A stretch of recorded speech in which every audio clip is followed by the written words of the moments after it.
पुण्याच्या नसरापूरमध्ये 65 वर्षीय नराधमानं 4 वर्षांच्या चिमुकलीवर अत्याचार केले आणि तिची निर्घृणपणे हत्या केली। याआधी लैंगिक अत्याचाराच्या प्रकरणात ही व्यक्ती 2 वेळा अटकही झाली। मात्र जामीन मिळाल्यावर पुन्हा तिसऱ्यांदा कोवळ्या जीवाला अत्याचार करून त्यानं मारून टाकलं। संतप्त नागरिक आता रस्त्यावर उतरलेत। पाहूयात। आरोप सिद्ध झाल्यानंतर थांबायचं कशाला? लगेच शिक्षा झाली पाहिजे। आणि आरोपीला फाशी द्यावी आहे घडलेली गोष्ट दुर्दैवी आहे। आपल्यासाठी बलात्कारातल्या आरोपींना जामीन मिळू नका, त्याला डायरेक्ट फाशी द्या। हा आक्रोश पुण्याच्या नसरापुरातला आहे। 65 वर्षाच्या भीमराव कांबळे या नराधमानं 4 वर्षाच्या चिमुकलीवर अत्याचार केले आणि नंतर दगडानं ठेचून हत्या केली। या घटनेमुळे संतप्त नागरिकांनी नसरापूर गावात मोर्चा काढत भीमराव कांबळेला फाशीची शिक्षा देण्याची मागणी केली आहे। कुठल्याही नराधमाने परत अशी क्रिया केली नाही पाहिजे, असा न्याय सगळ्यांना मिळाला पाहिजे। त्या नराधमाला आमच्या ताब्यात देऊ नये ना, जसं त्यांनी त्या मुलीशी केली क्रिया, जसं तिला मारलं तसं आम्ही सुद्धा त्याला मारण्याच्या प्रक्रियेत आहोत। फास्ट ट्रॅकच्याही आधी फाशीची शिक्षा द्यावी ही नक्कीच आहे सरकारला विनंती। झाल्यानंतर थांबायचं कशाला? आरोप सिद्ध झाल्यानंतर थांबायचं कशाला? कशाला 15 दिवस लावायचे, कशाला 8 दिवस लावायचे? लगेच शिक्षा झाली पाहिजे। नराधमानं दुष्कृत्य करून हत्या केलेली चिमुकली उन्हाळ्याच्या सुट्टीत आजोळी आली होती। आजोबाच्या घरी आल्यावर चिमुकली अंगणात खेळत होती। त्याच वेळेला भीमराव कांबळेनं गोड बोलून चिमुरडीला गोठ्यात नेलं। मुलीला घेऊन जातानाचं सीसीटीव्ही फुटेजही समोर आलं। गोठ्यात नेल्यानंतर चिमुरडीवर 65 वर्षीय भीमराव कांबळेनं बलात्कार केला। त्यानंतर दगडानं ठेचून तिची हत्या केली। हत्येनंतर चिमुकलीचा मृतदेह शेणाच्या ढिगाऱ्याखाली लपून ठेवला। मुलगी बराच वेळ न दिसल्यानं घरच्यांनी तिची शोधाशोध सुरू केली आणि परिसरातलं सीसीटीव्ही तपासल्यावर भीमराव कांबळेला पोलिसांनी अटक केली। 3-3.5 वर्षाच्या चिमुकलीवर 65 वर्षाच्या नराधमानं त्या ठिकाणी अत्याचार केलाय आणि तिचा खून देखील केलेला आहे। आरोपीला अटक झालेली आहे।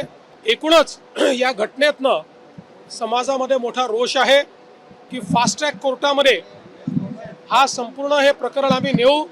स्पेशल त्या ठिकाणी फास्ट ट्रॅक कोर्ट तयार करायला आम्ही हायकोर्टाला विनंती करू। स्पेशल पब्लिक प्रॉसिक्युटर देऊन कमीत कमी वेळात या नराधमाला मृत्यूदंडाची शिक्षा झाली पाहिजे अशी मागणी कोर्टापुढे आम्ही करणार। भीमराव कांबळेला पुण्याच्या सत्र न्यायालयात हजर केलं। नागरिकांच्या रोषामुळे आधीच पोलीस बंदोबस्त तैनात केला होता। न्यायालयानं कांबळेला 5 दिवसांची पोलीस कोठडी सुनावली आहे। आरोपीला कोर्टातून नेत असताना मराठा सेवकांनी गाडी रोखण्याचा प्रयत्न केला, पण पोलिसांनी या सेवकांना रोखत नराधमाला पोलीस स्टेशनमध्ये नेण्यासाठी गाडीची वाट मोकळी करून दिली।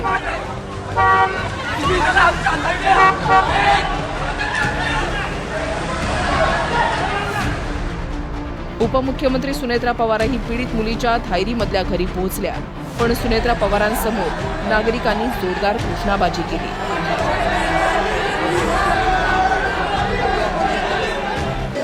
मी एक आई आहे, मला सगळ्यांच्या संवेदना कळतात म्हणून मी आज भेटायला आले होते। मी मुख्यमंत्री साहेबांशी बोलणं करून दिलेलं आहे। त्यांनी आपल्या ज्या सगळ्या गोष्टी आहेत ऐकल्या, आम्ही आल्यापासून मी ऐकते आणि मी सुद्धा याच मताशी सहमत आहे की त्या नक्कीच कठोरात कठोर कारवाई व्हायला पाहिजे। धक्कादायक बाब म्हणजे हा नराधम भीमराव कांबळेवर याआधीही लैंगिक अत्याचाराचे गुन्हे दाखल आहेत। 1998 आणि 2015 मध्ये लैंगिक अत्याचार आणि पॉक्सोचे गुन्हे दाखल आहेत। जामिनावर भीमराव कांबळे बाहेर आला होता, म्हणजेच आरोपी हा याच प्रवृत्तीचा होता। या आरोपीचे विरुद्ध अगोदर अशाही प्रकारचे गुन्हे आहेत। ते 1998 मध्ये त्याच्या विरुद्ध एक विनयभंगाचा गुन्हा होता। त्याच्यानंतर 2015 मध्ये त्याच्या विरुद्ध एक विनयभंग आणि पॉक्सो गुन्हा होता, ज्यामध्ये पॉक्सो आणि विनयभंगाचे कलम होते। त्यातून त्याचा 2019 मध्ये केसमधून ॲक्विटल झालेला आहे आणि हा 65 वर्षाचा व्यक्ती आहे, पण त्याची प्रवृत्ती तशी आहे असं आमचे तपासामध्ये निष्पन्न झालेलं आहे। तर पहिल्या गुन्ह्यामध्ये त्याला बेल कशी मिळाली? दुसऱ्या कृती, गलिच्छ कृती केल्यावर बेल कशी मिळाली?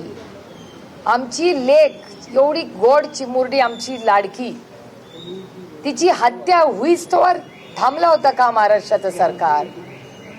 काल पोलिसांनी अतिशय यंत्रणा लावली, पण हीच यंत्रणा जर पहिल्याच गुन्ह्यानंतर या नराधामाला फाशी मिळाली असती तर पुढच्या 2 महाराष्ट्राच्या लेखी वाचल्या नसत्या का?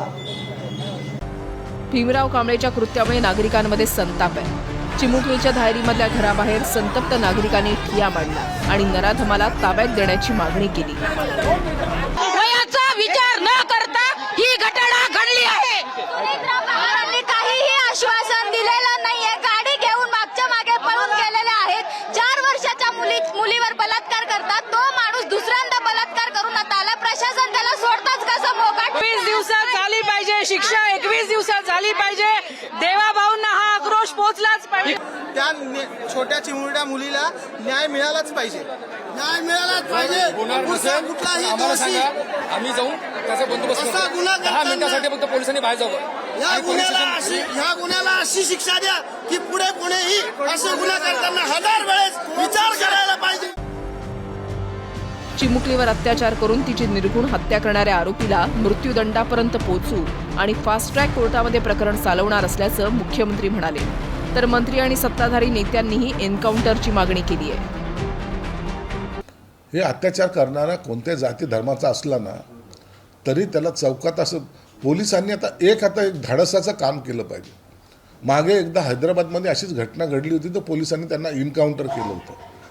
मला वाटतं या समाजामध्ये धाक जर निर्माण करायचा असेल ना तर यांना चौकामध्ये आणून यांची शिक्षा ज्याला म्हणतात ना ते खऱ्या अर्थाने त्यांनी दिली पाहिजे. आता गुन्हा दाखल होईल, फास्ट ट्रॅकवर होईल, पण ही विकृती थांबवणार कोण आहे? जोपर्यंत या विकृतीला एक दहशत बसत नाही तोपर्यंत आपल्या लेकरा बाळ सुरक्षित राहू शकत नाहीत. या नराधमाचं लिंग कापलं पाहिजे. त्या विकृतीला जोपर्यंत जबरदस्त दहशत बसत नाही ना तोपर्यंत असले हरामी लोक आहेत ना आपल्या लेकरा बाळांकडे बघण्याची हिंमत करणार नाही. नराधम भीमराव कांबळेचं वय पाहता ही चिमुकली त्याच्या नातीच्या वयाची होती. पण हवस आणि विकृतीनं पछाडलेल्या नराधमानं चिमुकलीलाच सावध केलं. त्यामुळे सरकारचं आश्वासन घटनेचा रोष कमी करण्यापुरतं नसावं तर खरंच नावाप्रमाणे फास्ट ट्रॅक कोर्टात प्रकरण चालवून फासावर लटकवलं पाहिजे. तरच कायद्याचा धाक शिल्लक राहील. प्रदीप कापसेसह विनय जगताप, TV9 मराठी, पुणे.